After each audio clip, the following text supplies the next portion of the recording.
In this video, we will discuss ki how East India Company, how policies of East India Company and the effect they had on different people, kings, queen, peasants, landlords, tribals, soldiers were all affected in different way.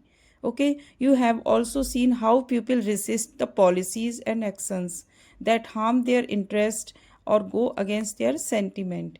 यानी कि इस video में हम लोग discuss करेंगे कि जो policies थी ईस्ट इंडिया कंपनी की वो किस queen, Kings, pheasant, landlords, tribals को, सोल्जर्स को किस तरीके से अफेक्ट कर रही थी और उन लोगों ने, उन सभी पीपल्स ने कैसे उन सभी को रेसिस्ट किया, मानी कि प्रतिरोध किया, जो कि उनके सेंटिमेंट्स को हार्म पहुंचा रहे थे। Nawabs lose their power. Since the mid 18th century, Nawabs and Rajas had seen their power erode. They had gradually lost their authority and honor. Resistance had been stationed in many courts. The freedom of the rulers reduced their armed force and depend and their revenues and territories taken away by stages.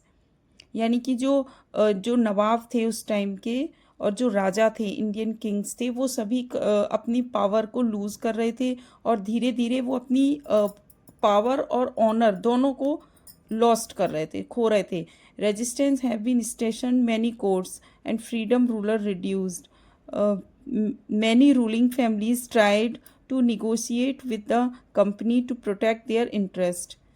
बहुत सारी families ने negotiate करने की कोशिश की company के साथ।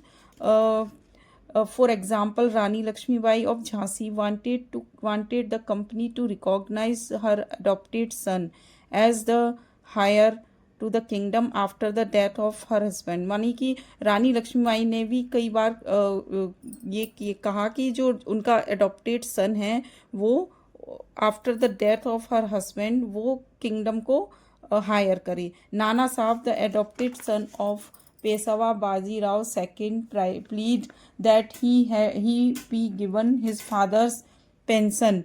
और नाना साहब थे जो कि पेशवा बाजीराव के सेकंड के वो पुत्र थे, वो भी पेंशन, मतलब उनकी डेथ के बाद उनको भी पेंशन मिलने के लिए उन्होंने प्लीड किया था।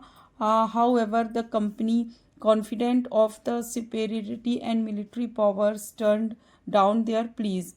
उन्होंने, कंपनी ने उनकी जो मिलिट्री पावर थी, उनकी जो सुपीरियर थी, उसको डाउन कर दिया। Awadh was one of the last territories to be annexed in 1808 1 a subsidiary alliances was imposed on Awadh and in 1856 it was taken over.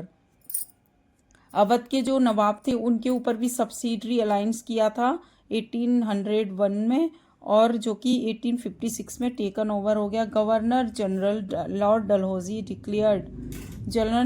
Declared that the territory was being misgoverned and the British rule was needed to ensure proper administration. ये जो डलहौजी थे वो declare कर रहे थे कि territory जो भी है, जो नवाब की या राजा की, ये मिसगवर्न है और ब्रिटिश का जो the name of the Mughal king was removed from the coins maintained by the company. और जो पहले कॉइन्स पर मुगल किंग के का फोटो पिक्चर होती थी वो भी रिमूव हो गई। इन 1849, Governor General Dalhousie announced that after the death of Bahadur Shah Jafar, the family of the king would be shifted out of the Red Fort. और जो बहादुर शाह गवर्नर जनरल ने क्या किया, डलहौजी ने बहादुर शाह जाफर की डेथ के बाद जो उनकी फैमिली थी उसको रेड फोर्ट से शिफ्ट कर दिया and given another place to the Delhi on reside in, और उसको उनको दूसरी जगह प्लेस कर दिया दिल्ली में ही। In 1856, Governor General Canning decided that Bahadur Shah Jafar would be the last Mughal king, and after his death, none of his descendants would be recognized as king. और फिर जो गवर्नर जनरल जो canine आए, उन्होंने क्या कहा कि Bahadur Shah Zafar last Mughal king है और उनकी डेथ के बाद कोई भी king decide as a king recognise नहीं होगा, they would just called a प्राइंसेस।